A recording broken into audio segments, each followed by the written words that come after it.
lorsque vous avez un problème, si vous restez stable, tenez ferme, après avoir tout fait, tiens ferme. Reste en place et regarde la délivrance du Seigneur. Restez avec nous dans Jouissez de votre vie.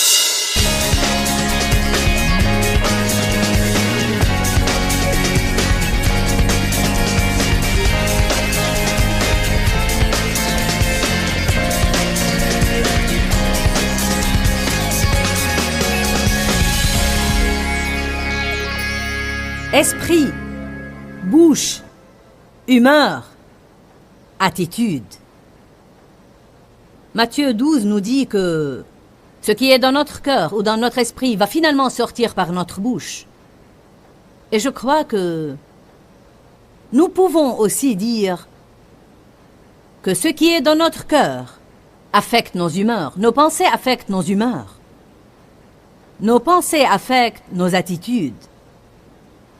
Il n'y a probablement rien de plus important dans la vie que de garder une bonne attitude, surtout dans une mauvaise situation. Ce ne sont pas vraiment nos circonstances qui nous gâchent la vie, ce sont les attitudes que nous avons envers nos circonstances. Savez-vous que vous pouvez décider de ne pas être de mauvaise humeur? Dites, je peux décider de ne pas être de mauvaise humeur. Je vais vous dire une chose, lorsque vous avez un problème, être de mauvaise humeur ne va pas le résoudre. Ça n'aide à rien du tout, ça ne fait qu'ajouter à notre pression et ça ne fait qu'ajouter à nos souffrances. J'espère qu'il y a des personnes ici qui vont décider qu'à partir de ce soir, elles vont vivre loin de leurs sentiments. Ce qui arrive, c'est qu'une humeur naît d'un sentiment négatif. Nous avons de mauvaises pensées. Nous avons une mauvaise circonstance, puis de mauvaises pensées à propos des circonstances, puis nous disons de mauvaises choses à propos des circonstances. Puis notre humeur commence à sombrer, puis notre attitude devient puante, puis notre vie devient gâchée, et personne, maintenant écoutez-moi bien s'il vous plaît, personne n'y peut rien sauf vous. Notre grand problème, c'est que nous voulons absolument que tout disparaisse. Savez-vous quoi? Vous devez comprendre que le diable ne va pas disparaître. Est-ce que vous commencez à vous en rendre compte? Le diable ne va pas disparaître. Oh, vous pouvez avoir des jours ou des périodes de temps où tout se passe merveilleusement bien, mais je peux vous le dire, le diable va sûrement revenir dans une autre saison et il va essayer de nouveau de vous assailler. Jacques 4,7 dit « Résistez au diable et il fuira ».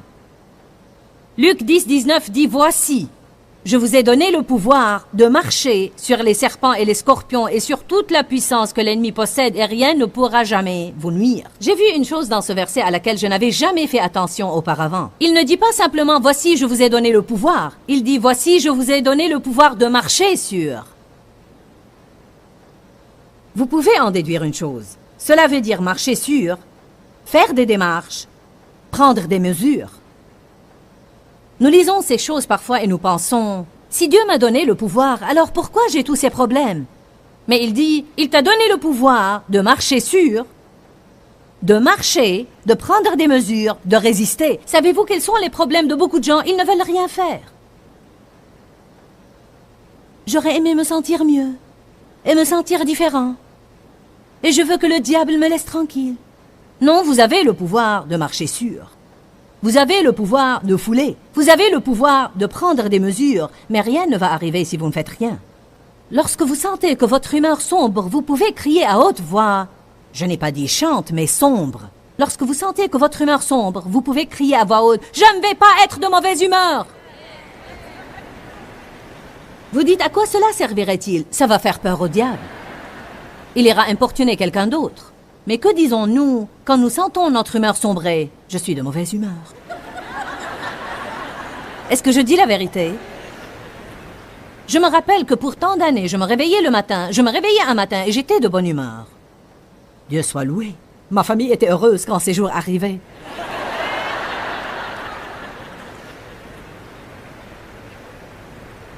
Mais peut-être que je me réveillais le jour suivant et je n'étais pas de très bonne humeur. Et le diable me dirait, j'aurais cette pensée. L'ennemi l'aurait mise dans mon esprit. Je me sens déprimé. Alors je dirais, laissez-moi tranquille, je suis déprimé.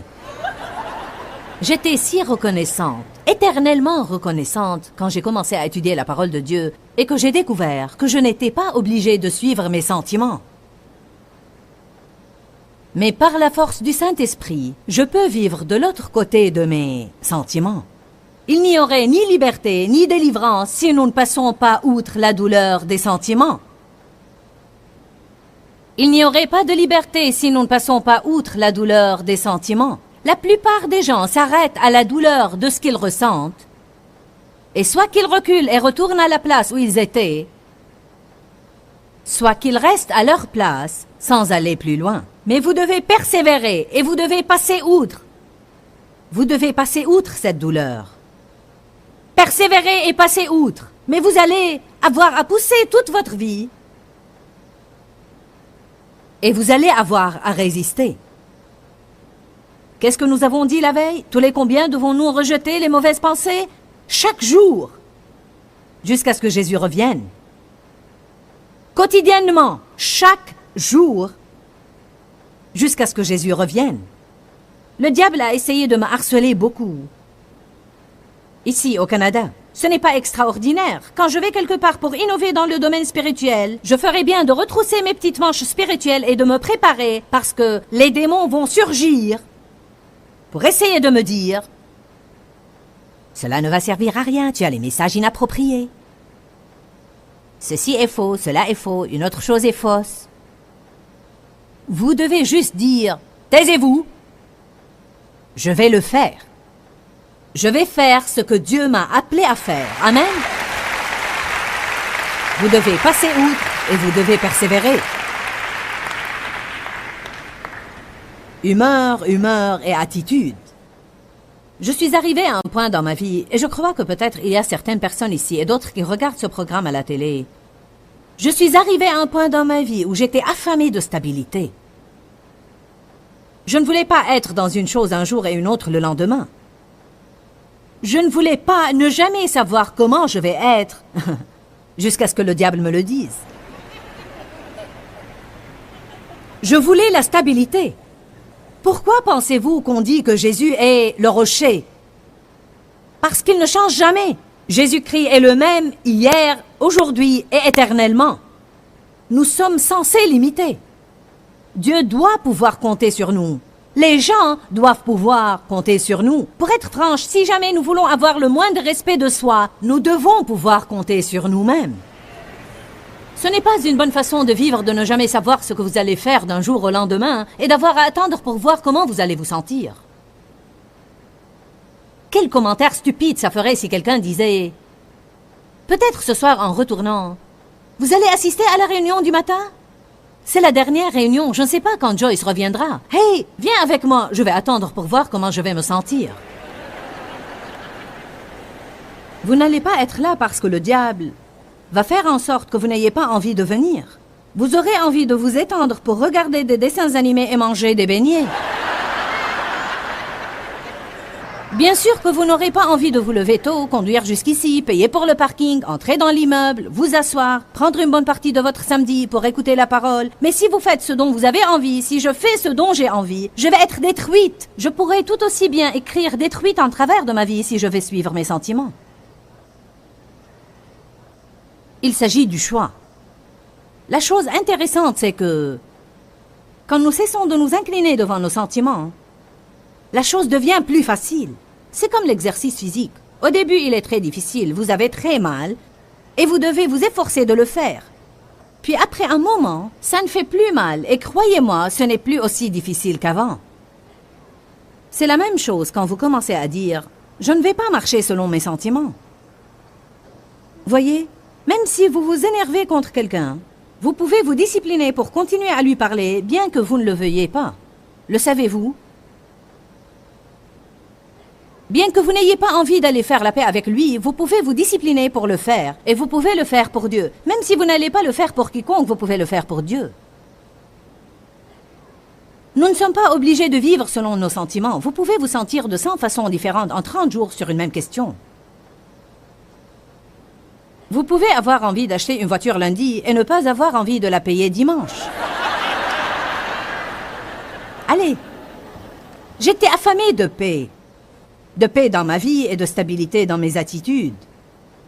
Je ne voulais pas simplement avoir la paix quand mes circonstances étaient bonnes. Je ne voulais pas simplement avoir la joie quand mes circonstances étaient joyeuses. J'en avais assez que Satan me contrôle au moyen de mes circonstances. Je peux vous dire maintenant de façon sûre que je sais cela. J'ai assez vécu pour le savoir. Je vais avoir des jours dans l'avenir où des choses qui me déplaisent vont arriver. Je vais avoir des gens qui vont faire des choses qui me déplaisent. Je vais avoir des gens qui vont m'attaquer. Je vais avoir des gens dire des choses de moi. Je vais avoir des gens qui me déçoivent. Nous avons parlé la veille d'avoir une façon de penser et combien il était important de décider à l'avance que vous n'allez pas être dévasté par les choses qui arrivent dans votre vie. Personnellement, j'ai déjà décidé que je ne voulais pas passer ma vie à laisser les autres me dicter mon bonheur. Je sais déjà que certaines de ces choses vont arriver et je me suis déjà décidé que lorsque mes sentiments vont commencer à sombrer, j'allais refuser de m'accorder avec eux. Qu'ils fassent ce qu'ils veulent, mais moi je ne bougerai pas d'ici. Je vais servir Dieu et faire ce que Dieu veut. Savez-vous que vous pouvez sourire même si vous n'en avez pas envie? Pensez-vous que j'ai toujours envie de venir ici et de faire ça? Allez, réfléchissez, je suis un être humain. Vous ne pouvez pas vivre seulement suivant vos sentiments. Je vais vous poser une question maintenant et je veux que vous soyez tous francs avec moi. Combien d'entre vous sont des gens plutôt lunatiques? Eh bien, nous avons le public qu'il faut ce soir, n'est-ce pas? Mon Dieu, je ne m'attendais pas à une si bonne réponse. Savez-vous combien il est merveilleux d'arriver au point où vous avez la stabilité? Je crois que Dieu nous a donné à tous des talents et je crois qu'il y a des gens ici dans cette salle ce soir qui ont une vocation de Dieu dans leur vie. Dieu vous a donné un talent et il y a des choses qu'il veut que vous fassiez. Savez-vous ce que j'ai découvert dans ma vie? Je crois que Dieu nous libère dans la vocation de notre vie et que nos capacités sont libérées quand nous commençons à avoir la stabilité dans notre vie. Parce que si j'ai un talent, mais sans fruit, alors je vais seulement faire honte au nom du Christ. Je pouvais prêcher juste comme je le fais maintenant. Il y a 28 ans de là, lorsque Dieu m'a appelé, quand j'enseignais 20 personnes, c'était tout à fait aussi fort. Je savais que j'avais une plus grande vocation dans ma vie que juste d'enseigner 20 personnes, je le savais. Et je ne pouvais pas comprendre pourquoi Dieu ne me libérait pas dans ma vocation. Je ne le comprenais absolument pas. Pourquoi Dieu, pourquoi? Quand Dieu, quand? Je regardais des prédicateurs à la télé et bien sûr, dans ma fierté et ma vanité, je pensais, je peux prêcher mieux qu'eux. Pourquoi tu m'as mise ici, Dieu, à prêcher à une poignée de gens, alors que je pourrais être dehors à desservir le monde? Le problème était que j'avais un talent. Dieu a mis un talent de communication en moi. Il a mis un talent dans ma bouche, mais je n'avais aucune maturité.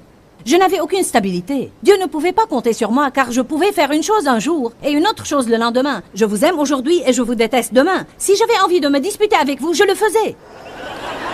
Il y avait des jours où j'avais envie de donner une gifle à quelqu'un et si quiconque se mettait en travers de mon chemin, je l'aurais giflé aussi. C'est pour vous dire comment j'étais. Je devais mûrir, je devais apprendre. Alors comment mûrir et apprendre? Dieu nous met dans des situations où nous ne voulons pas être et il ne nous permet pas d'en sortir. Peu importe combien nous voulons en sortir, il ne nous permet pas d'en sortir. J'aime le passage dans Psaume 139, 4, où le psalmiste dit « Car la parole n'est pas sur ma langue, que déjà, ô Seigneur, tu la connais entièrement. Tu m'entoures et tu m'enserres par derrière et par devant, et tu mets ta main sur moi. » Je me vois de la sorte. Me voilà dans cette situation. Et Dieu m'a placé là, et il n'y a pas moyen de m'en sortir. Et quand j'essaye d'aller de ce côté, je suis bloqué. Et si j'essaye d'aller de ce côté, je suis bloqué. Et si j'essaye d'aller de ce côté, je suis bloqué. Et si j'essaye d'aller de ce côté, je suis bloqué. Et Dieu avait sa main sur moi, et il œuvrait dans ma vie. Et il n'y avait pas moyen qu'il me laisse sortir de ma situation. Je vais vous dire une autre chose que Dieu fait lorsqu'il essaye de faire un travail dans notre vie. Il vous entoure de personnes qui vous rendent fous. Cela ne vous servirait à rien de vous enfuir de la personne qui vous énerve maintenant, car vous allez en trouver deux comme elle au prochain endroit où vous irez. Allez, combien d'entre vous ont quelqu'un dans leur vie qui les exaspère?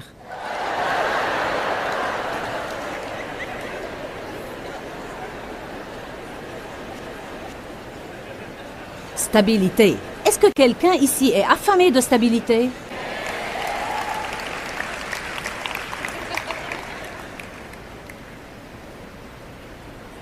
Philippiens 1:28 est vraiment un bon passage. Il dit « Ne soyez aucunement effrayés ou intimidés par vos ennemis et vos adversaires, car telle constance, qui est en fait stabilité, et intrépidité, sera un signe évident, une preuve et une marque pour eux, vos ennemis, de leur imminente destruction, mais un témoignage sûr de votre délivrance et votre salut qui viendra de Dieu. » Il dit, lorsque vous avez un problème, si vous pouvez juste réussir à rester stable, alors c'est un signe évident à l'ennemi qu'il est vaincu, car s'il ne peut pas vous contrôler, alors il ne peut rien faire. Il dit, c'est un signe pour lui de sa défaite et sa destruction, et un signe pour Dieu qu'il peut apporter la délivrance dans votre vie. Il dit, lorsque vous avez un problème, si vous restez stable, tenez ferme. Après avoir tout fait, tiens ferme. Reste en place et regarde la délivrance du Seigneur. Lorsque nous résistons et nous restons stables et nous continuons à faire la bonne chose, même lorsque la mauvaise chose nous arrive, si vous avez un ministère à l'Église, ne restez pas chez vous à ne pas exercer votre ministère car vous avez des problèmes. Comment pouvez-vous vous attendre à ce que je travaille à la garderie avec tout ce qui se passe dans ma vie? Dieu l'attend. Dieu l'attend de vous, car il y a d'autres personnes qu'il a mises dans votre vie qui prennent soin de vous régulièrement alors qu'ils n'en ont pas envie. Si nous faisons uniquement ce dont nous avons envie, nous n'allons jamais avoir la victoire dans notre vie. Lorsque vous restez stable, le diable sait qu'il est vaincu. Le verset suivant dit, « Car il vous a été donné non pas seulement de croire au Christ, et d'avoir confiance en lui, mais encore de souffrir pour lui. » Le mot « souffrir » ne nous plaît pas, mais ce que cela nous dit vraiment est que pendant que nous attendons et pendant que nous sommes stables et que nous attendons la délivrance de Dieu, nous allons endurer quelques souffrances. Mais ce sont les choses pénibles que nous endurons qui apportent la victoire dans notre vie. Allez au psaume 94, 12. Béni, heureux, chanceux et à envier l'homme que tu châties et enseignes, ô Seigneur, et que tu instruis par ta loi, pour que tu lui donnes la force pour se calmer au jour du malheur, jusqu'à ce que la fosse inévitable de la corruption soit creusée pour le méchant. J'aime ce passage. Il dit, combien de temps Dieu va s'y prendre avec nous et allons-nous avoir son châtiment dans notre vie? Pour combien de temps allons-nous subir ces choses? Jusqu'à ce que vous appreniez à rester calme dans les jours du malheur et que vous appreniez à rester en paix dans la tempête. Rien ne fait plus preuve de notre maturité spirituelle que de rester calme lorsque nos circonstances ne sont pas calmes. La stabilité est un signe de maturité. Lorsque nous arrivons au point où nous sommes stables, Dieu peut commencer à libérer plus de bénédictions dans notre vie. 3 Jean 2 dit, « Bien-aimé, je souhaite que tu prospères à tous égards comme prospère l'état de ton âme. » Eh bien, une âme prospère est une âme stable. Pas une âme qui traîne après chaque sentiment et chaque humeur, mais elle est stable. « Je n'y peux rien, Joyce, je me sens comme... Je me sens... » Eh bien, c'est ça le problème. Nous suivons ces sentiments au lieu de suivre la parole de Dieu. Dans Exode 13, verset 17, la Bible dit que lorsque Dieu a fait sortir les Israélites de l'Égypte, il les a conduits extraits par le long et dur chemin. Eh bien, nous avons parlé d'humeur. En fait, ce n'est pas agréable de vivre avec une personne lunatique. Et ce n'est vraiment pas très agréable d'être une personne lunatique. J'étais une personne qui n'avait pas le moral et qui manquait de détermination. Et je ne savais jamais, lorsque je me couchais, comment j'allais être le lendemain. Je peux vous dire qu'exercer le fruit de la maîtrise de soi dans votre vie avec de bonnes fortes doses de la parole de Dieu peuvent vous amener à un point de stabilité. Ne vivez pas selon vos sentiments. Ayez une stabilité dans votre vie. Ne changez pas avec le monde.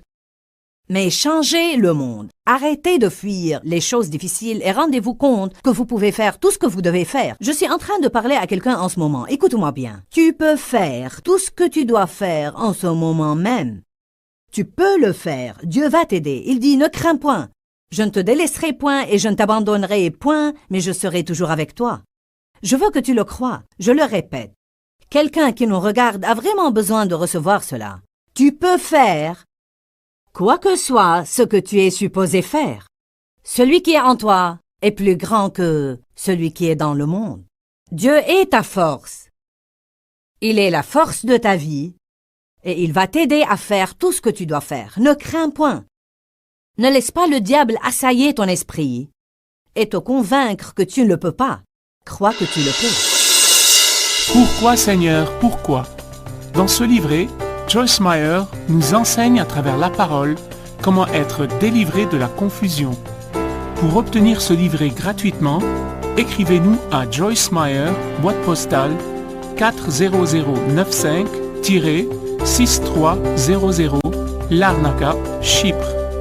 Ou bien visitez notre site web www.joycemeyer.org/fr.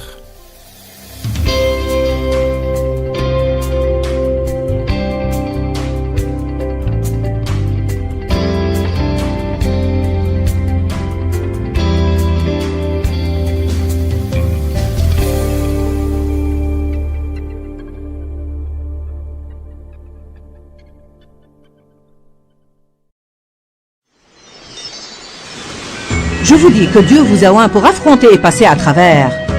Et non pas pour fuir, mais pour aller jusqu'au bout. Restez avec nous dans Jouissez de votre vie.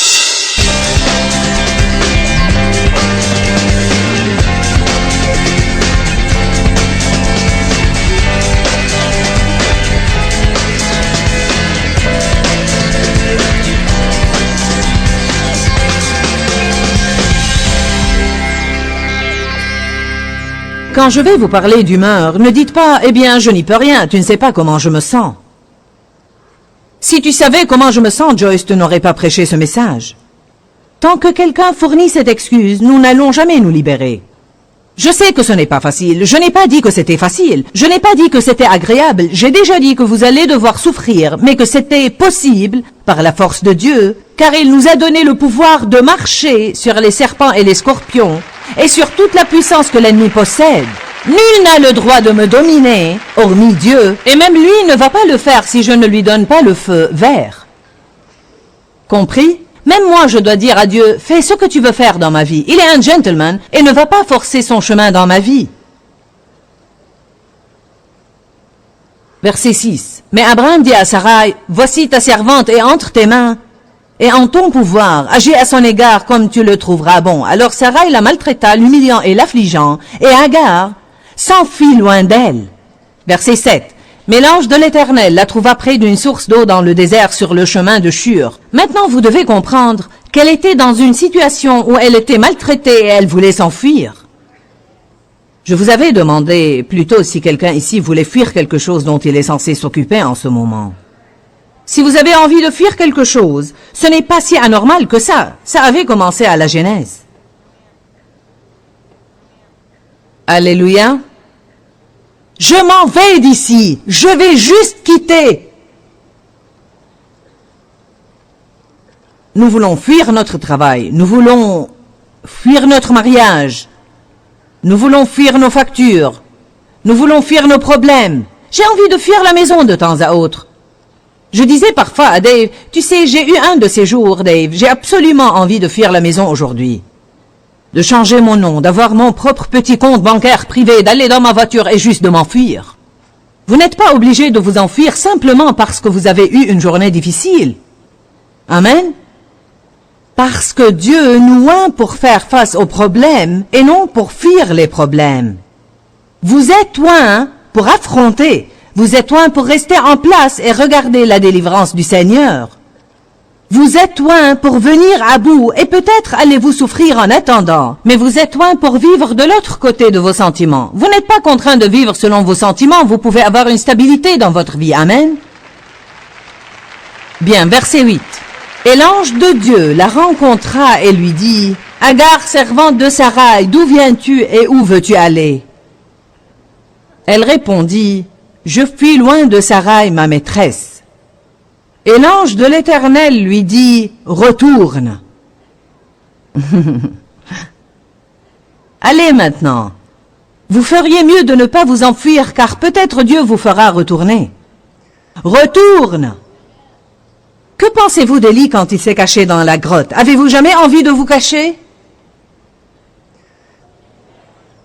Que pensez-vous d'Élie quand il s'est caché dans la grotte? Dieu l'a trouvé et lui a dit, « Que fais-tu? Que fais-tu là? » Qu'est-ce qu'il lui a dit? « Reviens au travail, oins un nouveau prophète. Reviens à la place d'où tu t'es enfui. » Dieu n'a pas demandé à Moïse de s'enfuir de l'Égypte. C'était son idée. Il ne lui a pas demandé de tuer l'Égyptien. Il l'a fait sur un coup d'émotion. Et quand il a été attrapé, il s'est enfui. Il s'est enfui dans le désert et il a erré là-bas pour 40 ans. Que s'est-il passé lorsqu'il s'est retrouvé face à Dieu dans le buisson en feu? Dieu lui a dit, retourne en Égypte. Quand je prépare tous ces messages, savez-vous ce que je décide? Ça ne me servirait à rien de m'enfuir des situations difficiles car Dieu va me faire retourner. D'une façon ou d'une autre, je vais finir par y retourner et j'aurai à affronter les choses. Je ne sais pas où vous en êtes dans votre vie, je ne sais pas ce que vous endurez, mais je vous dis que si vous ne vous mettez pas en route et allez jusqu'au bout, vous allez finir par retourner à la même situation de nouveau. Je me rappelle de petites choses lorsque Dieu essayait de travailler avec moi sur mes attitudes rebelles à l'égard de mon mari.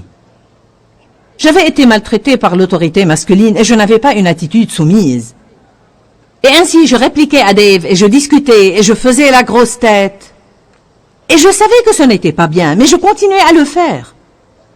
Ensuite, j'ai commencé à comprendre ce genre de choses que j'essaie de vous enseigner ce soir. Et j'ai réalisé que quand Dave et moi, nous nous mettions d'accord sans que je puisse faire à mon idée, je commençais à sentir une douleur dans mon âme et ma façon de fuir cette douleur était de discuter de nouveau et de répliquer et de toujours essayer de faire à mon idée ou de me fâcher et de dire je m'en vais d'ici. Quand nous souffrons, nous voulons absolument fuir la chose. Nous ne voulons pas résister quand nous souffrons. Je commençais à me rendre compte, Joyce, si tu ne passes pas ce test, tu vas le subir de nouveau. Il y a une chose intéressante en Dieu. Vous n'êtes jamais chassé de l'école du Saint-Esprit. Combien d'entre vous ont été autour de la même montagne tant de fois que vous vous êtes fait une ornière à sa base? Eh bien alors, savez-vous quoi? Il est temps d'affronter. Il est temps d'arrêter de vous enfuir. Il est temps de rester en place et de regarder la délivrance du Seigneur. Peut-être que vous voulez perdre du poids et vous suivez un régime chaque lundi matin et avant que mardi n'arrive, ça ne vous intéresse plus. Parce qu'il est facile de commencer un régime quand on est rassasié. J'ai entamé beaucoup de régimes les dimanches après-midi à la suite d'un repas copieux. Oui, Dieu soit loué, demain matin je vais commencer un régime. Et je le faisais. Et à midi, ça ne m'intéressait plus. Pourquoi? Parce que c'est facile de dire que vous allez faire quelque chose jusqu'à ce que vous commenciez à vous sentir gêné. Et dès que vous êtes gêné, vous voulez vous retourner et fuir la chose et revenir là où vous étiez. Notre plus jeune fils a perdu 30 kilos il y a plusieurs années. Et il n'a rien dit, mais j'ai commencé à remarquer qu'il perdait du poids. Et puis j'ai commencé à remarquer qu'il ne mangeait vraiment pas beaucoup. Et je lui ai demandé, « Eh bien, tu n'as pas faim ?» Il a dit, « Je sens que je vais mourir de faim. » Mais sais-tu ce que j'ai compris? Je ne vais pas mourir. Allez maintenant. En fait, que dit votre chair? Je vais mourir, je ne peux pas supporter ça, je vais mourir, je suis vraiment à bout, c'est trop, tu dois me nourrir maintenant. Il s'agit vraiment de supporter la douleur. Nous n'aimons pas faire face à la douleur des choses difficiles. Nous voulons la fuir. Nous voulons simplement la fuir. Je vous dis que Dieu vous a oint pour affronter et passer à travers. Et non pas pour fuir, mais pour aller jusqu'au bout. Avez-vous lu dans Éphésiens 6 la liste de l'armure que Dieu nous donne pour la guerre? Les chaussures de la paix, le casque du salut, la cuirasse de la justice, l'épée de l'esprit, avez-vous remarqué qu'il n'y avait pas d'armure pour protéger votre dos? Pourquoi? Dieu ne s'attendait jamais à vous voir fuir. Vous êtes censé faire face à l'ennemi et non le fuir.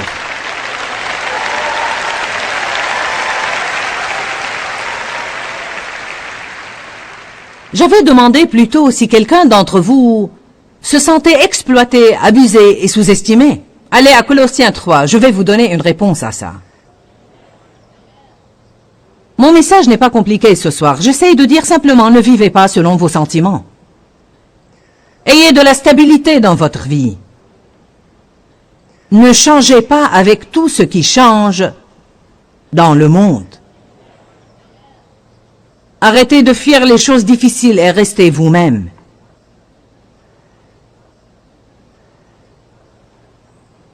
Colossiens 3, verset 23.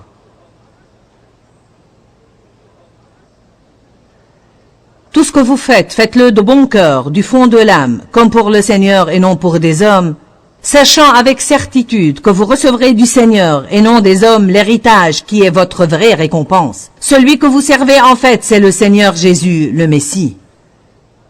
Si nous faisons les choses afin d'être appréciés, nous allons être déçus et nous allons vouloir renoncer. Mais si nous les faisons comme pour le Seigneur, sachant enfin que notre récompense viendra de lui, nous resterons stimulés pour faire ce que Dieu nous a appelés à faire.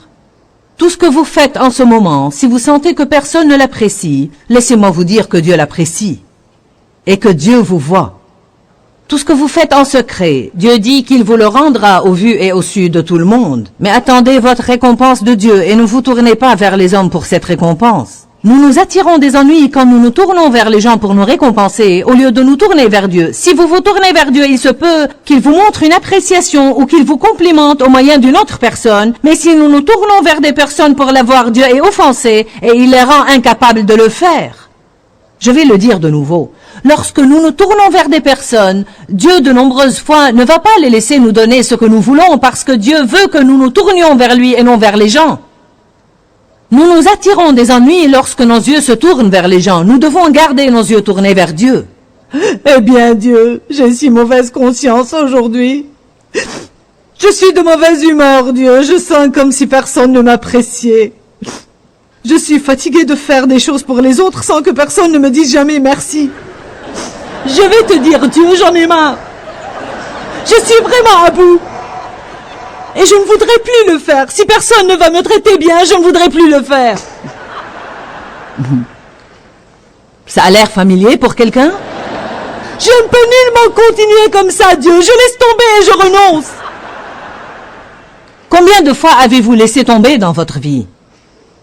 Combien de fois avez-vous renoncé dans votre vie? Combien de fois avez-vous jeté l'éponge? Amen? Non, non, non, non, non, non, non. Il est temps de devenir adulte. Vous avez envie de laisser tomber? Dieu ne va pas vous le permettre. Ha, ha, ha. Galates 6.9 dit, ne vous lassez pas de faire le bien, car nous moissonnerons au temps convenable si nous ne relâchons pas. Et la peur? Est-ce que quelqu'un a peur? Oh, j'ai peur. Je ne peux pas le faire, j'ai peur. Savez-vous quelle est la réponse de Dieu à ça? Faites-le quand même. N'attendez pas que tous les sentiments de peur disparaissent. Prenez l'initiative et faites-le quand même. Le mot peur veut dire s'enfuir d'eux. Dans Josué 1, Dieu dit à Josué, ne t'effraie point. J'ai mis devant toi une grande mission à accomplir. Ce que tu dois faire, c'est prendre courage et aller faire tout ce que je te dis de faire. Ne t'effraie point. Pourquoi lui a-t-il dit de ne pas s'effrayer? Parce qu'il savait déjà que Satan allait l'assaillir avec la peur. Il le savait déjà. La peur signifie s'enfuir d'eux. La peur n'est pas un sentiment. Je peux toujours obéir à Dieu, même en ayant peur. Vous m'avez entendu raconter l'histoire de la femme qui était restée dans sa maison pour des années et ne sortait jamais. Elle se lamentait à son amie de cette prison où elle a vécu si longtemps. J'ai peur de conduire, j'ai peur du noir, j'ai peur des gens, j'ai peur, j'ai peur, j'ai peur, j'ai peur, j'ai peur, j'ai peur. Elle demandait à son amie le conseil et la sagesse, et son amie la regardait et disait « Fais-le quand même ». C'était une véritable révélation pour moi, et c'est une autre façon de parler de ce dont je parle à propos de vivre loin de la peur. Qui a dit que vous ne pouvez pas faire une chose seulement parce que vous avez peur? Vous n'êtes pas obligé d'attendre que les sentiments disparaissent. Vous auriez dû me voir la première fois où j'ai essayé de prêcher devant un public assez grand.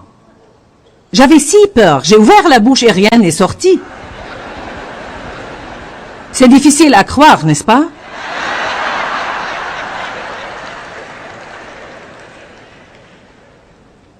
Ne laissez pas vos sentiments vous dominer. Allez à Romains 8, verset 8. Allons-nous croire le Dieu de nos sentiments ou le Dieu de la Bible? Romains 8, verset 8 dit « Or ceux qui vivent la vie de la chair, la Bible amplifiée dit, servant les appétits et les impulsions de leur nature charnelle. » C'est quoi une impulsion de la nature charnelle? Un sentiment. Eh bien, je devais nettoyer la maison aujourd'hui, mais vraiment, je n'en ai pas envie. J'ai envie d'aller faire du shopping. Ouh, bon sang, ma chère, ouh! Avez-vous jamais marché le long des magasins? Saviez-vous qu'il y a des démons dans les centres commerciaux? Le saviez-vous? Est-ce que quelqu'un de vous a jamais rencontré un de ces démons? Vous sortez pour acheter une petite chose dont vous avez besoin, et chaque magasin a un démon. Et il vous tente et vous rentrez chez vous avec tous ces trucs dont vous n'avez pas besoin. Connaissez-vous l'histoire de la femme qui a promis à son mari d'arrêter les achats parce qu'ils étaient endettés et qu'ils essayaient de s'acquitter de leurs dettes? Son mari a dit « Maintenant, chérie, je veux que tu me promettes d'arrêter d'acheter des vêtements parce que j'essaye vraiment de nous acquitter de nos dettes et je veux que tu arrêtes tous ces achats. Promets-moi. » Eh bien, elle devait se rendre au centre commercial pour une chose. Il a dit « Souviens-toi, tu m'as promis de ne rien acheter. Fais uniquement ce que tu dois faire et reviens. » Lorsqu'elle était là-bas, elle a été tentée et elle a acheté une robe. Elle est revenue et a dit à son mari « Chérie, je n'ai pas pu m'en empêcher. » Elle a dit « J'ai vu cette robe et elle m'allait à merveille et j'ai vraiment dû l'acheter. J'ai tout simplement été tentée. Le diable m'a tentée et j'ai acheté la robe. » Il a dit « Eh bien, tu aurais dû dire arrière de moi Satan. » Elle a dit « Je le lui ai dit et il m'a dit qu'elle m'allait mieux de derrière que de devant. »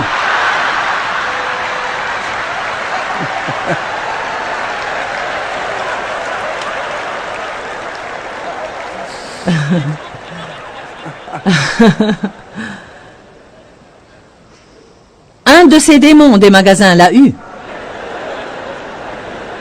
Vous marchez vers le centre et vous voyez du coin de l'œil une grande pancarte rouge. Et vous savez que le rouge veut dire solde là-bas dans le centre. Qui peut résister à 75% de remise? Ouh! Parfois, Dave et moi faisons du shopping. Je vois une chose et... ouh! Il dit, j'entends ta chère, nous allons quitter cette place. Ma chère ne s'excite pas de rester à la maison et de nettoyer. Mais ma chère pourrait s'exciter de faire du shopping et d'aller au Starbucks et d'avoir un café et de se faire un massage. Ouh, ouh, ouh, ouh. Allez maintenant. Mais si je sers et pourvois à mes sentiments tout le temps, cela ne veut pas dire que vous ne pouvez jamais faire ce dont vous avez envie. Mais les gens qui font ce dont ils ont envie tout le temps vont avoir une vie destructive. Nous ne devons pas laisser nos sentiments nous dominer. Tenons les choses en main. Dieu nous a donné une autorité et le pouvoir de marcher sur ces esprits qui essayent de nous dominer. Maintenant, je vais vous parler, pour une minute, de quelque chose que je crois important. Et dans quelques minutes, nous allons avoir un appel à l'hôtel et vous pourrez quitter. Certaines personnes ont formé une dépendance à l'excitation émotionnelle. Elles ne savent vraiment pas comment vivre la vie ordinaire de tous les jours. Elles pensent qu'il y a quelque chose qui ne va pas si une chose excitante ne se passe pas tout le temps. Et si rien d'excitant ne se passe dans leur vie, elles deviennent de mauvaise humeur. Elles ne savent pas comment se lever et aller au travail et conduire dans l'embouteillage. Et faire le travail, et rentrer à la maison, et conduire dans l'embouteillage, et sortir les poubelles, et préparer le repas, et laver la vaisselle. et tondre le gazon, et faire la vidange, et se lever, et aller au travail, et faire les mêmes choses de nouveau. Elles ne savent pas comment le faire. Elles veulent vivre dans des euphories émotionnelles tout le temps. Elles cherchent toujours des choses importantes et excitantes. Ouh! Je crois qu'avant de pouvoir être stable, et avant de pouvoir être vraiment heureux, vous devez comprendre une chose. Il se peut que chaque jour de votre vie ne soit pas excitant, mais vous pouvez jouir de chaque jour de votre vie si vous le vivez en Jésus. Il est notre joie. La joie du Seigneur est notre force, et non la joie des circonstances. Allez maintenant. Notre fils aîné, il s'appelle David, a un type de personnalité qui, dans les premières années de sa vie, voulait avoir des choses importantes se passer tout le temps. S'il préparait un grand voyage, il s'excitait. Partir en vacances, Dieu soit loué. Avoir une nouvelle voiture, une nouvelle maison. Aller au match de football. Mais il était là, et là, et là, et là, et là, et là. Nous parlions de ça de temps à autre, et il luttait, et puis...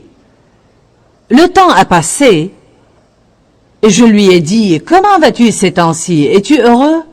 Est-ce que les choses vont bien avec toi? » Il a dit, « Sais-tu quoi, maman? J'ai plus de stabilité maintenant que je n'ai jamais eu toute ma vie, et sais-tu ce que j'ai finalement compris? » Quelqu'un ici doit se rendre compte de cela. Il a dit, une bonne partie de la vie est de se lever et de se coucher, se lever et se coucher, se lever et se coucher.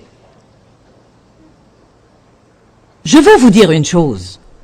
Dieu nous a oints pour vivre la vie ordinaire de tous les jours et en être extrêmement heureux. Vous n'êtes pas obligé d'avoir des choses importantes et excitantes qui se passent tout le temps pour jouir de votre vie.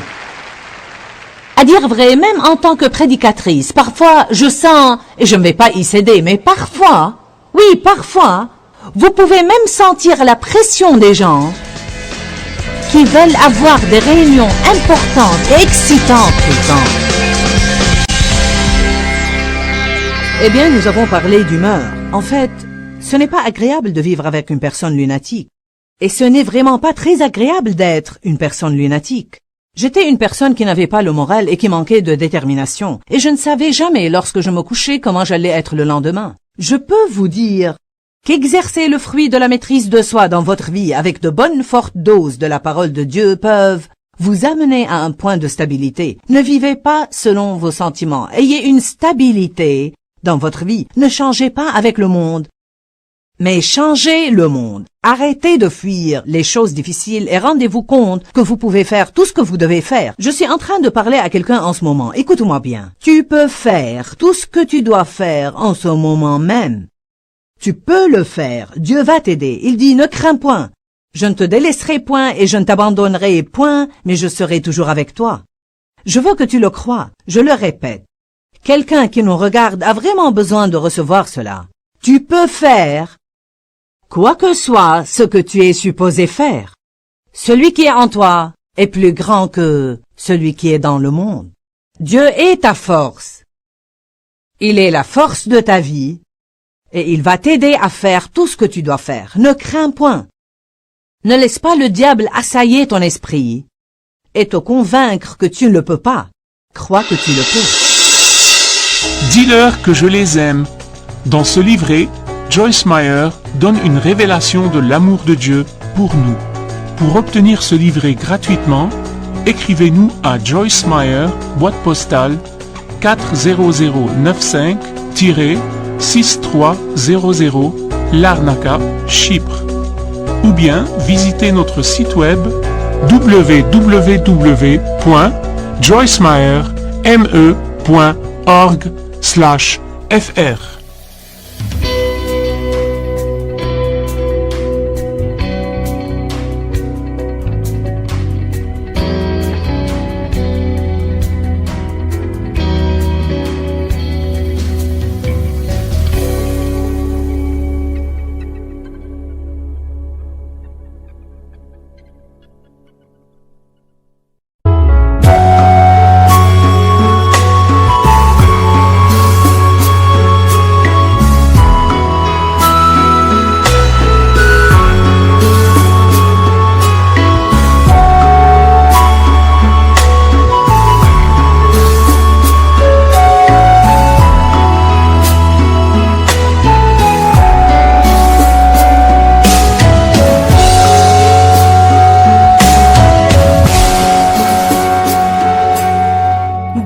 khắp phương trời vẫn nhớ tới quê hương. Người về đây thăm làng Trù quê mẹ và làng Sen quê cha,